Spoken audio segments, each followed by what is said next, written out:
Bonjour les élèves du secteur 9-12, aujourd'hui en ce 4 novembre. Première annonce aujourd'hui.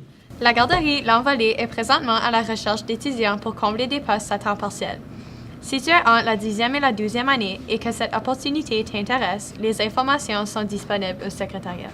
Passons maintenant à nos amis à New York, Chris Cuomo pour CNN.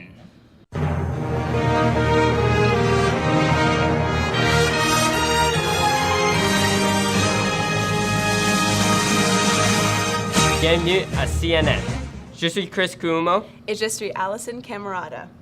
Nous sommes désormais à 4 jours d'une journée d'élection qui impactera non seulement des millions d'Américains, mais également plusieurs autres pays du monde, en outre le Canada, qui a souvent été oublié lors de cette élection. Eh bien, c'est pour cela que nous avions avec nous aujourd'hui Gloria Barger, notre analyste politique en chef ici à CNN. Elle est venue nous informer des impacts potentiels que chaque candidat aura sur nos voisins du Nord. Gloria? Merci Chris. Pour commencer, dans les plateformes des candidats électoraux, il y a 2 éléments principaux qui m'inquiètent. Tout d'abord, l'accord de libre-échange nord-américain ainsi que l'accord de partenariat transpacifique. Ces contrats ont comme but de diminuer les taxes d'échange pour ainsi faciliter l'importation et l'exportation entre les pays.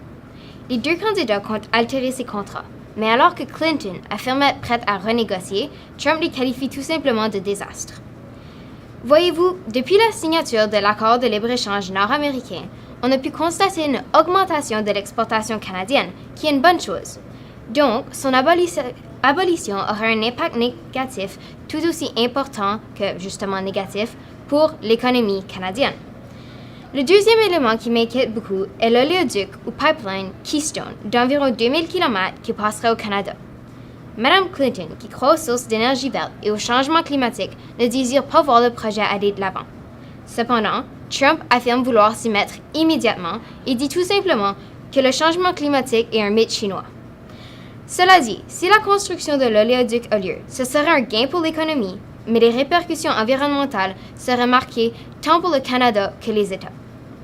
En somme, les 2 présidents auraient certains impacts négatifs pour notre pays.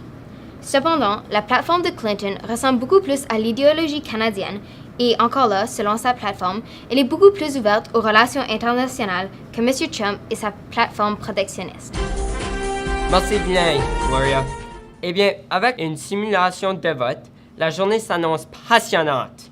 Pour une dernière fois, je suis Chris Cuomo. Et je suis Alison Camerata. Et vous regardez CNN.